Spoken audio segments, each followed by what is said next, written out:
Hello' বন্ধুসকল welcome back to our channel Assamese tech. So' বন্ধুসকল বহুত দিন পিছত লগ পাই আছোঁ আৰু বহুতে এটা ইম্পৰ্টেণ্ট নলেজেবল ভিডিঅ'ৰ সৈতে। চ' বন্ধুসকল বৰ্তমান সময়ত ছ'চিয়েল মিডিয়াৰ পৰা পইচা ইনকাম কৰা এটা চবৰে এটা কমন ৰাস্তা হৈ পৰিছে। চবৰে ছ'চিয়েল মিডিয়াৰ পৰা পইচা ইনকাম কৰিব পাৰে, ঠিক আছে। তো ইয়াতে কিছুমান কাম আছে আৰু কিছুমান প্লেটফৰ্ম আছে য'ৰ পৰা নেকি আপোনালোকে সহজতে ইনকাম কৰিব পাৰে। আৰু ছ'চিয়েল মিডিয়াত যিখিনি এপছ আছে যিখিনি পাব্লিকেও ইনকাম কৰিব পাৰে তেনেকুৱা বহুত কিবা কিবি ছ'চিয়েল মিডিয়া প্লেটফৰ্ম আছে, যেনেকৈ হওক ফেচবুক, ইনষ্টাগ্ৰাম, ইউটিউব। এইসমূহ হৈছে এটা প্লেটফৰ্ম য'ত নেকি বেলেগ পাব্লিকেও ইনকাম কৰিব পাৰে। চ' বহুত টকা আছে, বহুত পইচা আছে, বহুত ইনকাম কৰিব পাৰি ইয়াৰ পৰা। বহুতে ভাবে যে কোনটো কৰিলে ক'ৰ পৰা সোনকালে পইচা ইনকাম কৰিব পাৰিম, ক'ৰ পৰা বেছি টকা ইনকাম কৰিব পাৰিম, এনেকুৱা বহুতে ভাবি থাকে। আৰু এটা কথা মনত ৰাখিব, যিকোনো প্লেটফৰ্মে আপোনাক যদি কিবা এটা কাৰণত পইচা দিয়ে তো সিহঁতৰ কাম কিছুমান আপুনি কৰিব লাগিব আৰু সিহঁতে মতে চলিব লাগিব। তেতিয়াহে আপুনি যদি সিহঁতৰ যোগ্য হয় তেতিয়াহ'লে আপোনাক পইচা দিব, ঠিক আছে। আজি এই ভিডিঅ'টো মই এইকাৰণে বনাইছোঁ, কিছুমানে ভাবিছে ফেচবুক পেজ ক্ৰিয়েট কৰোঁ, ফেচবুকৰ জৰিয়তে পইচা ইনকাম কৰিব পাৰি। তো ভাবিছে ফেচবুক পেজ ক্ৰিয়েট কৰোঁ। কিছুমানে ভিডিঅ' দেখি পেলাই সিহঁতে ভাবে ফেচবুকৰ বহুত টকা ইনকাম কৰিছে, ইউটিউবত টকা নাই, ইউটিউবৰ পৰা টকা পোৱা নাই। কিছুমানে ফেচবুকৰ পৰা টকা ইনকাম কৰিব পৰা নাই, ইউটিউবৰ পৰা টকা ইনকাম কৰি আছে। ইউটিউব এটা একাউণ্ট ক্ৰিয়েট কৰোঁ, তো দুইটাই ক্ৰিয়েট কৰি দিয়ে, কনফিউজ হৈ পাৰে, কিন্তু একটাৰ পৰা পইচা নাপায়। কিহৰ কাৰণে পইচা নাপায় আজি এই ভিডিঅ'টো মই আপোনালোকক ক'ম। আৰু ফেচবুক সহজ নে ইউটিউব সহজ আপোনালোকে নিজে গম পাই যাব যদি এই ভিডিঅ'টো আপুনি প্ৰথমৰ পৰা শেষলৈকে চায়, ঠিক আছে। তো বন্ধুসকল তেতিয়াহ'লে বলক দেৰি নকৰাকৈ ভিডিঅ'টো ষ্টাৰ্ট কৰোঁ। তো বন্ধুসকল প্ৰথম কথা হৈছে, আপুনি যদি ভাবি আছে ইউটিউবৰ পৰা পইচা ইনকাম কৰিব পৰা নাই, বহুত দিন হৈ গৈছে চেনেল ক্ৰিয়েট কৰা, এতিয়ালৈকে একো কৰিব পৰা নাই, পইচা অহা নাই, বেলেগে ফেচবুকৰ পৰা বহুত টকা ইনকাম কৰিছে, তো তেনেকৈ ভাবি পেলাই যদি ভাবি ফেচবুকত এটা পেজ ক্ৰিয়েট কৰি দিওঁ, ফেচবুকত আপুনি একাউণ্ট ক্ৰিয়েট কৰি ফেচবুকৰ পৰা আপুনি ইনকাম কৰিম বুলি যদি ভাবিছে, তেতিয়াহ'লে আপুনি তাতো আপুনি ছাকচেছ হ'ব নোৱাৰিব। কিয়নো বন্ধুসকল চাওক, আপুনি ফেচবুকত এটা একাউণ্ট ক্ৰিয়েট কৰিলে আৰু সেই একাউণ্টটো ক্ৰিয়েট কৰাৰ লগে লগে আপোনাক কেতিয়াও পইচা নিদিয়ে, ঠিক আছে। তো আপুনি ফেচবুক একাউণ্ট ক্ৰিয়েট কৰাৰ পিছত আপুনি ফেচবুক এটা পেজ ক্ৰিয়েট কৰিব লাগিব, ঠিক আছে। আৰু সেইটো পেজ ক্ৰিয়েট কৰা আপুনি ধৰক যেনেকৈ ইউটিউবত এটা একাউণ্ট ক্ৰিয়েট কৰিছে, ছেম আপোনালোকে ফেচবুকৰ জৰিয়তে আপুনি এটা পেজ ক্ৰিয়েট কৰিব পাৰিব।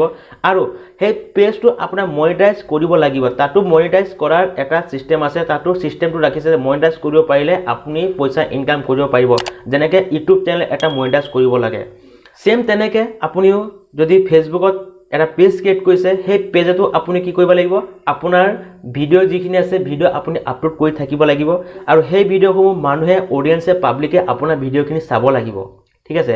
কিন্তু সেই ভিডিঅ'খিনি আপোনালোকে চালেই নহ'ব যে চালেই আপুনি পইচা আহি যাব, এইটো ভুল ধাৰণা। কেতিয়াও ইমান ইজিলি কাকো 1 টকা নিদিয়ে, ঠিক আছে। তো ফেচবুকত পৰা যদি আপুনি পইচা ইনকাম কৰিব বিচাৰে, তেতিয়াহ'লে আপুনি ফেচবুক একাউণ্ট ক্ৰিয়েট কৰাৰ পিছত আপুনি এটা পেজ ক্ৰিয়েট কৰিব লাগিব আৰু সেই পেজটো আপুনি মনিটাইজ কৰিব পাৰিব লাগিব, ঠিক আছে। মনিটাইজ কৰিবৰ কাৰণে এটা কিছুমান ক্ৰাইটেৰিয়া ৰাখিছে ফেচবুকে, ভিডিঅ' আপলোড কৰাৰ কিছুমান নিয়মো ৰাখিছে। আপোনালোকে কিছুমান যিখিনি নিয়ম আছে ইউটিউবত যেনেকৈ নিয়ম ৰাখিছে, বহুত কিবা কিবি ইয়াত ষ্ট্ৰিক্ট ৰুলছ আছে, এইসমূহ ৰুলছ আপুনি প্ৰথম কথা মানিবই লাগিব। আৰু যদি আপুনি এই ৰুলছসমূহ আপোনালোকে যদি নামানে, তেতিয়াহ'লে ফেচবুকে আপোনাৰ ফেচবুক পেজটো ডিলিট কৰি দিব পাৰে। যেনেকৈ তাত ধৰক কিছুমান নিয়ম আছে, যেনেকৈ হ'ল কিছুমান ছেক্সুৱেল কণ্টেণ্ট হয়, কিছুমান ধৰক আপোনালোকে মানুহৰ হাৰ্মফুল কিছুমান এপছৰ বিষয়ে যদি আপুনি কয়, মানুহৰ যিটো নেকি ক্ষতিকাৰক কিবা এপছ বা কিছুমান যদি ৱেবছাইটৰ কথা আপোনালোকে কয়, তেতিয়াহ'লে আপোনাৰ পেজটো তাৰ পৰা ডিলিট কৰি দিব পাৰে, ঠিক আছে। এইসমূহ ৰুল যেনেকৈ আমি ইউটিউবত মানি আহিছোঁ, তেনেকৈ আপুনি তেনেকৈ আপুনি ফেচবুক পেজতো আপোনালোকে এনেকৈ মানিব লাগিব। আজে বাজে কিবা ভিডিঅ' দিলে আপোনাৰ সেই পেজটো কেতিয়াও মনিটাইজ নহয়, ঠিক আছে। তাৰপিছত হৈছে আৰু এটা কথা হৈছে, আপুনি ইয়াতে এটা কেটেগৰী আছে যিটো নেকি ভিউজ ৱাচ টাইমৰ কেটেগৰী আছে ইউটিউবত, ছেম তেনেকৈ ফেচবুকতো আছে। প্ৰথম কথা হৈছে আপুনি কি কৰিব লাগিব, আপোনাৰ চেনেলটোত আপোনাৰ সেই পেজত যিমানখিনি ভিডিঅ' আপলোড কৰিব, এই ভিডিঅ'টো মানুহে আপোনাৰ 60,000 মিনিট আপোনাৰ সেই ভিডিঅ'সমূহ মানুহে চাব লাগিব, ঠিক আছে। যেনেকৈ ইউটিউবত আছে 4,000 ঘণ্টা কমপ্লিট কৰিব লাগে, তেনেকৈ ফেচবুকতো আপুনি 60,000 মিনিট আপুনি কমপ্লিট কৰিব লাগিব, ঠিক আছে। আপোনাৰ ভিডিঅ' মানুহে চাই 60,000 মিনিট যদি হৈছে, তেতিয়াহ'লে আপোনাৰ প্ৰথম এটা কাম কমপ্লিট হৈছে, ঠিক আছে।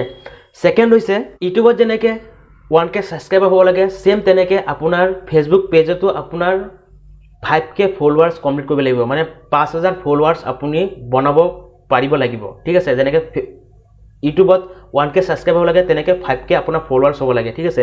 ইউটিউবত ছাবস্ক্ৰাইব কৰে আপোনাৰ চেনেলটো আৰু ইয়াতে আপোনাক ফ'ল' কৰিব, ঠিক আছে। আপোনাৰ পেজটো ফ'ল' কৰিব যাতে আপোনাৰ ভিডিঅ'সমূহ পাই থাকে অডিয়েঞ্চে, ঠিক আছে। তাৰ লগতে বন্ধুসকল 5টা আপুনি এনেকুৱা ভিডিঅ' দিব লাগিব যিটো ভিডিঅ' নেকি কোনো ধৰণৰ বেয়া ভিডিঅ' নহয়, কোনো ধৰণৰ মানুহক বেয়া কিবা শিকোৱা নহয় বা আপুনি কিবা ইনফৰমেশ্যন দিছে গুড ইনফৰমেশ্যন দিছে মানুহক সিহঁতৰ নিয়ম মানি চলা আপুনি এনেকুৱা এটা ভাল ইনফৰমেটিভ ভিডিঅ' আপুনি দিব লাগিব 5টা ঠিক আছে তো আপুনি এই 3টা কাম কৰিব লাগিব তাৰপিছত আপুনি কি কৰিব আপোনাৰ পেজটো মনিটাইজ কৰিব পাৰিব আপোনাৰ ভিডিঅ'সমূহ যেতিয়া নেকি মানুহে চাব ইয়াত এডছ আহিব সেই এডছত আপোনালোকে পইচা পাব বাকিখিনি সেম ইউটিউবৰ নিচিনা ঠিক আছে কিন্তু ইয়াত যদি আপুনি সৰু ভিডিঅ' বনায় কম লেন্থ ধৰক কম মিনিটৰ ভিডিঅ' যদি বনায় তেতিয়াহ'লে ইয়াত আপুনি কম পইচা পাব কাৰণ যদি আপুনি 3 মিনিটৰ বেছি ভিডিঅ' যদি বনায় তেতিয়াহ'লে আপুনি ইয়াতে মাল্টিপল এড আপুনি এড কৰিব পাৰিব আৰু ইয়াতে যিমান ডাঙৰ ভিডিঅ' বনাব এই ভিডিঅ'ত আপোনালোকে এডছ লগাব পাৰিব আৰু সেই হিচাপত আপোনালোকে পইচাও বেছি পাব ঠিক আছে আৰু ফেচবুকতো সেম তেনেকৈ যিমান